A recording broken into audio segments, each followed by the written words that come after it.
A pergunta que eu faço para vocês é: o que é o tempo? O que é o tempo? Vocês podem arriscar aqui nos comentários. O que é o tempo?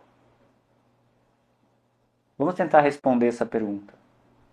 Porque com base nela, nós vamos desdobrar toda uma lógica de interioridade do ser humano para Agostinho. Vai entrar aqui muita psicologia. Tá? Uma coisa vai estar ligada à outra. Me acompanhem no raciocínio desta aula.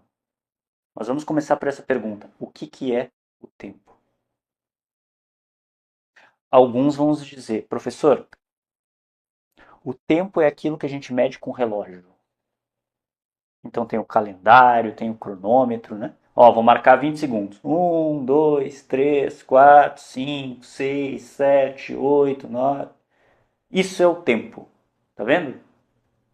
Contei até 9. Passaram 9 segundos. Ok, essa é uma boa percepção que muitos têm, muitos trazem. Mas vejam, o relógio, o calendário, o cronômetro, o contar até 10, na verdade são marcações do tempo. São ferramentas que a gente inventou, que a gente utiliza, que a gente dispõe para organizar a experiência do tempo. Faz sentido? Eles não são o tempo em si, é como a gente mede o tempo. Certo? É como quando a gente olha para aquela bola de fogo pendurada lá no céu, que a gente chama de sol, e se orienta por ela. Quando o sol aparece no horizonte, a gente diz, ó, é manhã. O sol está nascendo, é manhã. O sol está se pondo, é de tardezinha, de noite. Quando ele desaparece, o dia acaba. Isso é um padrão externo que nós usamos como referência. Isso não é o tempo em si, é um marcador que indica o tempo. Relógio, calendário, sol, que nasce, que se põe, tudo isso são formas de medir e de organizar o tempo. Mas não é o tempo em si. Vocês conseguem perceber a diferença? Porque se não existisse sol, por exemplo, se não existisse o cronômetro, a gente seguiria tendo a noção de que o tempo passa para nós humanos, a gente só ia se guiar por outra coisa. Faz sentido? Então eu volto para a pergunta: o que é o tempo? Aí outros de vocês podem dizer: professor, o tempo é aquilo que nos faz envelhecer. Tempo é quando a gente fica mais velho. Sei lá, a gente vê nosso corpo mudar. Quando a gente compara uma foto da gente mais novo com o de agora, a gente vê os cabelos brancos, a gente vê rugas. Hã?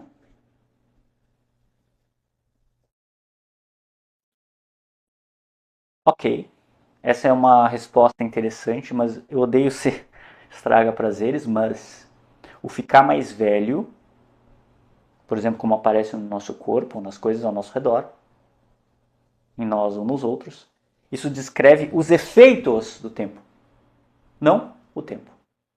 Faz sentido? É como definir, o fogo é aquilo que queima. Ok, queima, mas o que é o fogo? Faz sentido? Então, ficar mais velho descreve os efeitos do tempo sobre o nosso corpo, mas não diz o que é o tempo. A pergunta segue, portanto. Gente, o que é o tempo? O cara é chato, né? Vai a merda, Bruce. Não sei que diabos é o tempo. Dane-se. Pouco importa. Reparem, portanto. Eu estou sendo chato aqui nessa pergunta porque essa pergunta ela vai abrir todo um leque de psique humana para Santo Agostinho. Me acompanhe? Me acompanhe. E ele vai explicar por que o ser humano sofre por causa da questão do tempo. Me acompanhe na aula. O que é o tempo? Difícil definir, né? Como é difícil definir o tempo? Todos nós sentimos o tempo, mas é difícil definir o que é isso. Assim como é difícil definir o que é beleza, por exemplo.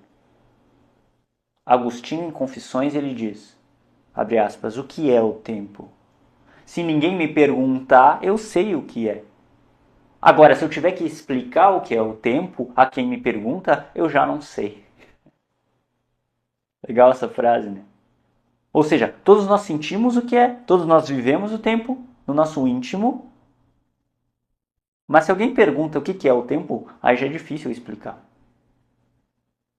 Talvez a resposta mais comum hoje em dia sobre o que é o tempo é quando é aquilo que a gente aprende no colégio, que assim, tempo é dividido entre passado, presente e futuro. Essas três instâncias, elas formam o tempo. O tempo então é dividido em passado, presente e futuro. Essa é a forma mais intuitiva, vamos dizer assim, que a gente tende a pensar o que é o tempo. É assim que a gente aprende na escola. Divide em três partes: o que já aconteceu, o que está acontecendo e o que vai vir a acontecer. Essa forma de pensar o tempo, gente, ela faz sentido porque ela acompanha, digamos assim, como a gente vive. A gente olha para trás, pensa no que a gente já fez, compara, aprende. A gente olha para frente, imagina, decide, se prepara para as coisas que vão vir, o que a gente acha que vão vir. E a gente tenta, no meio de tudo isso, viver o agora. Então não é à toa que essa definição ela é bem popular. Ela dá a sensação de que o tempo é uma espécie de linha, uma sequência organizada de eventos, que se divide em passado, presente e futuro. O que já aconteceu, o que eu estou vivendo, o que está por vir.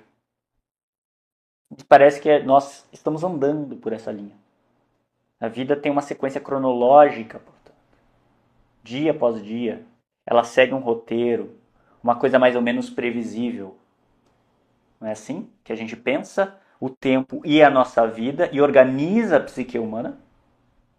Só que, de novo, isso só existe aqui, ó, na nossa cabeça.